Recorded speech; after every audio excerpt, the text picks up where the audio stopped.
नमस्कार मैत्रिणींनो, स्वागत करते तुमचं मराठी यूट्यूब चॅनलवरती। तर दिवसाची माझी छान अशी सुरुवात झालेली आहे। थोडीशी एक्सरसाइज आणि योगा करून माझ्या या दिवसाची सुरुवात झालेली आहे। आणि मी बाहेरच अंगणामध्ये छान असा कढीपत्ता मी तोडून घेत आहे, कारण मला कढीपत्त्याचं करायचंय काय तर मुलांच्या टिफिनमध्ये मला बटाट्याची चटणी द्यायची आहे आणि कढीपत्ता टाकल्याने बटाट्याची चटणी अगदी छान होते। आणि मुलांना टिफिनमध्ये बटाट्याची चटणी दिली तर मुलं खूप आवडीने खातात आणि टिफिन हा संपूनच येतो। दोन्हीही मुलांना बटाट्याची चटणी इथे खूप आवडत आहे। तर कढईमध्ये मी 2 चमचे तेल घेतलेलं आहे आणि जे काही मला बटाट्याची चटणी बनवायची आहे ना, जे साहित्य आहे ते मी अगोदरच खाली काढून ठेवलेलं आहे, जेणेकरून हे ना ते पटकन मी टाकून बटाट्याची चटणी मी बनवणार आहे। तर इथे पहा, छान तेलामध्ये मी जिरे, मोहरी आणि कढीपत्ता टाकलेला आहे आणि छोटे छोटे आकारात बटाटे मी इथे कापून घेतली आणि ती कढईमध्ये टाकलेली आहे आणि ते छान परतून घेते। मी इथे कुठल्याही प्रकारचं पाणी टाकत नाही, वाफेवरच ही मी चटणी इथे बनवणार आहे।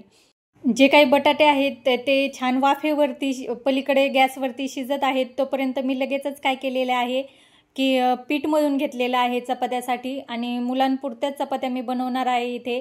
तर हे पहा, बटाटे अशा पद्धतीने छान शिजलेले आहेत मऊ। आता वरतून मी यामध्ये काय करणार आहे, जे सुके मसाले असतात ना, तर ते या बटाट्याच्या चटणीमध्ये टाकायचे आहे।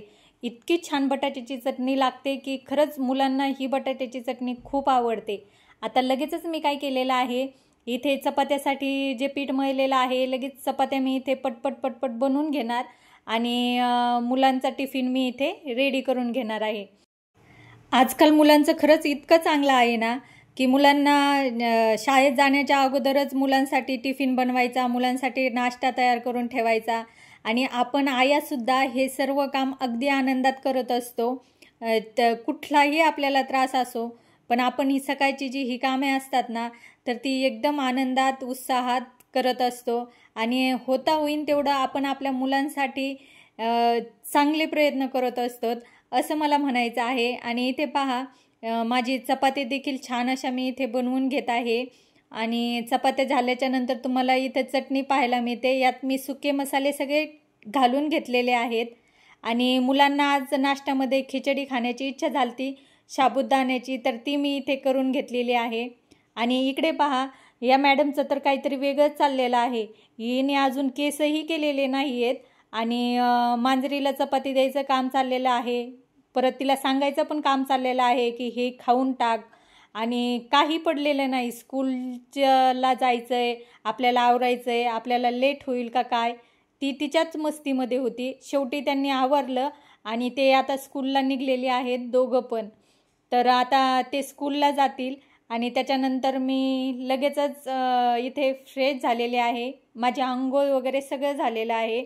आता स्वतःला थोडंसं तयार करायचं, त्यानंतर छान असा नाश्ता वगैरे करायचा आणि जे काही आपलं रोजची कामं आहेत ती पटपट पटपट करायला घ्यायची। तर माझं असंच असतं। आता इथे मी बोलत होते की आता मुलं शाळेला गेलेली आहेत आणि त्याच्यानंतरचं सर्व काम आता पटपट पटपट मी इथे करून घेणार आहे। नेमकंच मी बोलायला लागले आणि गाडीचा आवाज आणि माझा आवाज सोबतच आला, त्यामुळे मी नंतर वॉइस दिला या क्लिपला आणि त्यानंतर मग जी काही कामं होती, भांडी वगैरे झाडून फरशी, ती मी करून घेतले। किचन वट्टा वगैरे सगळं काही पुसून घेतलं। आता बाकी राहिलेलं होतं जे माझं कपड्याचं काम, ते देखील इथं माझं झालेलं आहे। खूप सगळे कपडे होते मला आज धुण्यासाठी, पण ते कपडे देखील आता इथं स्वच्छ धुवून झालेले आहेत आणि वातावरण थोडंसं चांगलं होतं, ऊन पण होतं जरासं, त्याच्यामुळे मी कपडे बाहेर टाकलेले आहेत। पण कधी पण पाऊस येऊ शकतो ना, त्यामुळे काय मी बाहेर कपडे तारीवरती टाकत नाही, कारण खूप वेळा ते आतमध्ये घ्यावं लागतात आणि बाहेर टाकावं लागतात आणि झालंही तसंच। त्याच्यानंतर मुलं स्कूलमधून आल्याच्या नंतर खूप सगळा पाऊस सुरू झाला आणि इथे हे दोघं जण पावसाचा आनंद घेत होते। दोघंही जण गप्पा मारत मारत पावसाचा आनंद घेत होते। आशा करते माझा हा व्हिडिओ तुम्हाला आवडला असेल। व्हिडिओ आवडला असेल तर प्लीज व्हिडिओला एक लाईक नक्की करा। चॅनलवर नवीन असाल तर चॅनलला सबस्क्राईबर करा आणि शेअर करा। या सुंदर अशा पावसासोबत व्हिडिओ थांबवते। धन्यवाद।